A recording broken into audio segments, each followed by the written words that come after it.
We're asking for a good free trade agreement between India and the UK, which covers a number of areas of mutual interest, which is services for both of us, which is simplification of the ease of specialists on both sides for the investing companies to be able to move people. The Indian Prime Minister has taken time out from running a country with 1.4 billion people to write for this morning's Times.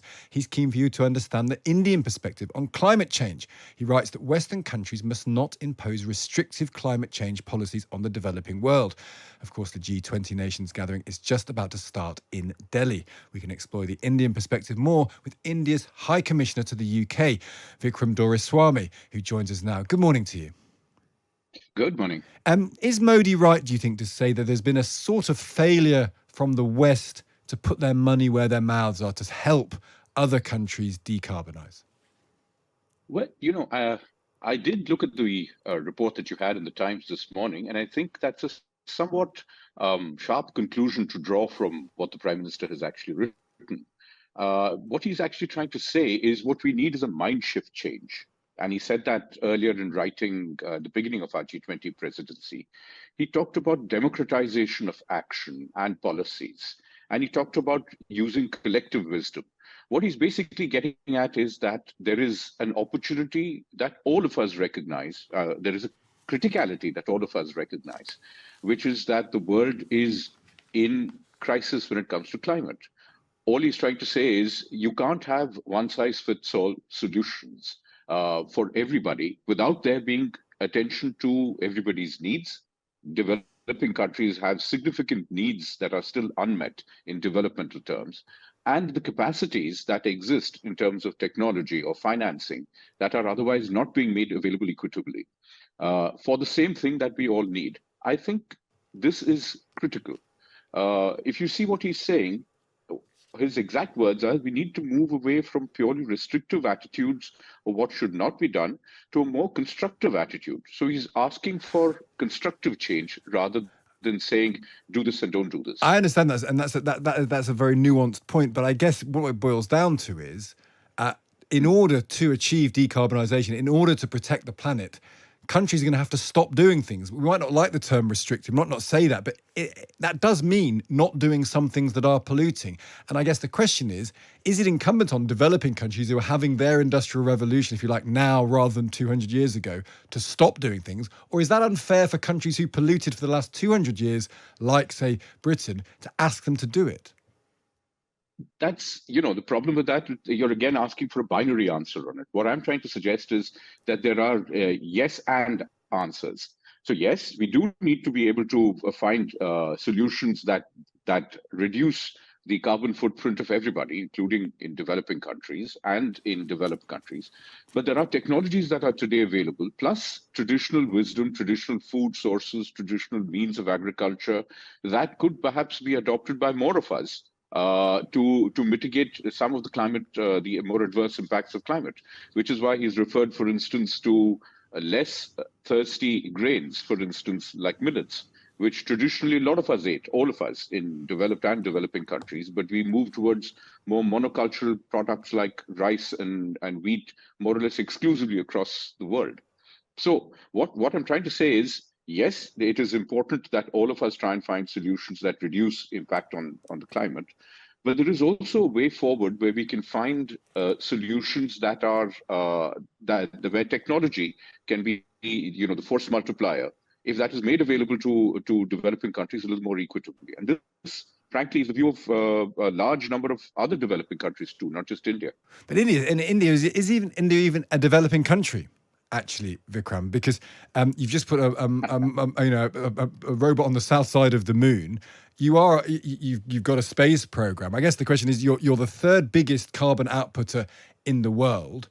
Are you a developing country that needs support, or actually a rich country that needs to fulfill its obligations to the rest of the world more keenly? But we already are. Both through the deployment of technology, by making technologies available to people, by reducing our own carbon footprint. 40% of our energy today comes from green sources, 40%. And we met this Paris commitment 7 years ahead of schedule.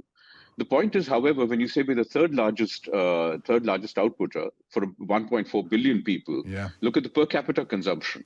I venture to suggest that the per capita consumption of carbon equivalent in India is a fraction of what it is in most developed countries. Yeah. So if we talk about equity and democracy, which is a principle that we all share as democracies, yourselves and us, wouldn't you say that there is a democratic point there? Yeah, very. I could equally argue that we should be allowed to actually increase to a per capita point where everybody else is, which is of course a ridiculous argument, Yeah. because that way we will all die. Yeah, That's not particularly sensible. it's a very, very fair point. I want to ask you briefly about the trade deal, if I may, or a trade deal that might be forthcoming. Rishi Sunak's heading off to India today. Is it important to India to see higher numbers of visas for Indian migrants as part of a trade agreement? And why is that the case? Because I would presume you'd want to keep all your talented Indians in India. Why does it matter to you to have Indian visas to come to this country? Yes, but who actually said that? That's been in your press, not in ours. Really? We never said that the visas are part of our ask. What we've been talking about. So you're not interested in that? No, what I'm trying to say is something different. What we've been asking for is simplification of the process by which inter-company transfers happen. That is basically your companies that have invested in India and our companies, of which I might point out there are a somewhat larger number that have invested here, 950 of them, find it easier to move Indian and British nationals between each other's countries as part of a free trade deal. That's mode 4 of services. We are not asking for migrants to be able to come here. We're certainly not a country. In fact, we are a net recipient of migration rather than a net sender of migrants. Do you think it's been blown up over here? Do you think that's been done for malign political reasons? Do you think that sort of that notion? I'm not going to make that conclusion. I leave that to you to make that conclusion. But I certainly don't want people, your listeners, to believe that we're asking for more visas. We're asking for a good free trade agreement between India and the UK, which covers a number of areas of mutual interest, which is services for both of us, which is simplification of the ease of specialists on both sides for the investing companies to be able to move people. Yes, we do want our students who are here in large numbers and paying, I might add, significant money towards the UK education system to be able to get work experience, which is permissible to other nationalities when they come here after they finish studying, not during their studies. Yeah. And of course, we would very much like to see that when Indians come here and work for 3 or 4 years for whichever company, Indian, British, or international, their contributions to their pension pots, etc., are portable in some way back to India. Otherwise, they have to leave it behind and go away to India or wherever else they're going. Very illuminating talking to you about all of these issues. Thank you for taking the time to speak to us. May I make one last point? Of course. I do want to point out something that is particularly unusual about our G20 presidency that the PM has brought out.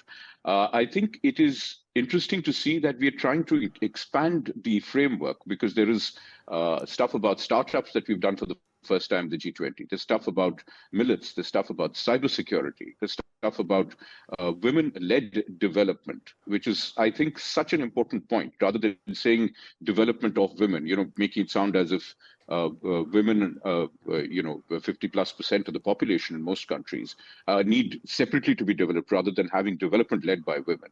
And finally, technology. There is a point that the Prime Minister makes about India's UPI, which is Universal Payment Interface.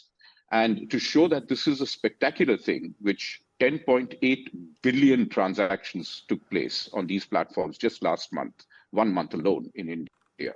1,000 G20 delegates will get a UPI wallet with preloaded Indian money when they're in India, just to spend and get a sense of how easy it is to use. Yes. Well, we'll see as the thing progresses how people respond to that. Thank you for taking the time to speak to us, Vikram. We have to leave it there. That's Vikram Doriaswami, the Indian High Commissioner.